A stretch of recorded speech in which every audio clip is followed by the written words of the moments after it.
Ito ay rated SPG. Striktong patnubay at gabay ng magulang ang kailangan. Maaaring may masiselang tema, lengguwahe, karahasan, sexual, horror o droga na hindi angkop sa mga bata.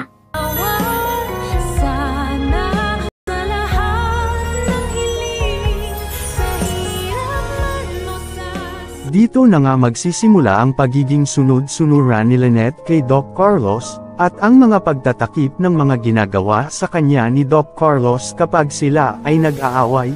Makikita kaya ni Annalyn at malalaman nito na nagagawa ng saktan at gawin sunod-sunuran ang nanay niya ni Doc Carlos. At yan ang ating mga pag-uusapan ngayong araw na ito. Bago natin umpisahan ito mga kabayan ay paki-like muna natin ang video na ito. Maraming salamat po, dahil sa pagkakamali na nasabi ni Lynette, na nabanggit nito ang pangalan ni RJ sa harapan ni Doc Carlos. Kaya naman nagalit ito at nag-iba ang ugali, na nagawa pa nitong itulak si Lynette sa galit na nararamdaman ni Doc Carlos dahil sa iniisip nito na mahal pa ni Lynette si RJ. Kaya naman todo ang paghingi ng sorry ni Lynette kay Doc Carlos, na hindi naman ito matanggap ang kanyang narinig na sinabi ni Lynette. Kaya naman lumayas at nagpakalasing, nang bumalik na nga ng bahay si Doc Carlos at sinalubong ito ni Lynette at sobra ang paghingi ng tawad nito sa kanyang nagawa. Pero sa pag-uugali nga ni Doc Carlos na nagtatanim ng galit sa sarili, ay iniwan nga nito si Lynette at umakyat na ng kwarto.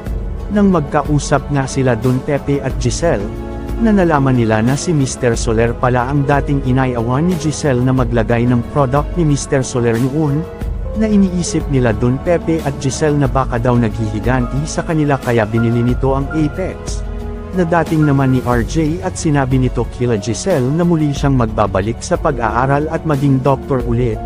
Nagalit naman si Don Pepe kay RJ dahil mas gusto nitong unahin ni RJ ang hiwalayan si Moira upang wala na itong magiging habol pa, na hindi naman nagustuhan ni RJ ang naging sagot sa kanya ng dad niya.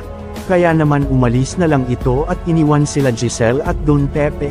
Mas pinili nga ni Annalyn na maging masaya sa pinili ng kanyang nanay Lynette, na nakikita niya na nagiging masaya si Lynette sa piling ni Doc Carlos, na hindi nito alam na sa saya na nakikita niya sa nanay niya, ay ang lungkot at sama ng pag-uugali ni Doc Carlos na pinagtatakpan niya sa kanyang anak para hindi ito problemahin ng kanyang anak. Na mas iniisip pa din ni Lynette na maniwala si Annalyn na okay lang siya sa piling ni Doc Carlos. Kailan kaya matatauhan si Doc Lyndon, na hindi niya alam na mas lalo niyang pinalalaki ang magiging problema nila Annalyn pag mas tumagal pa ang pagsasama nila Lynette at Doc Carlos, na nasa poder na din ni Doc Carlos si Annalyn, na mararamdaman na nila ang malaking pagbabago ng kanilang pamumuhay, dahil si Doc Carlos na ang masusunod sa lahat ng kanilang gagawin. Mga kabang-abang na nga ang mga kaganapan mga kabayan.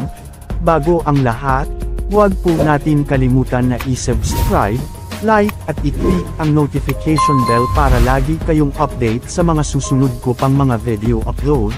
Maraming salamat po sa panunood sa aking munting channel Maxine Vlogs. Bye bye po.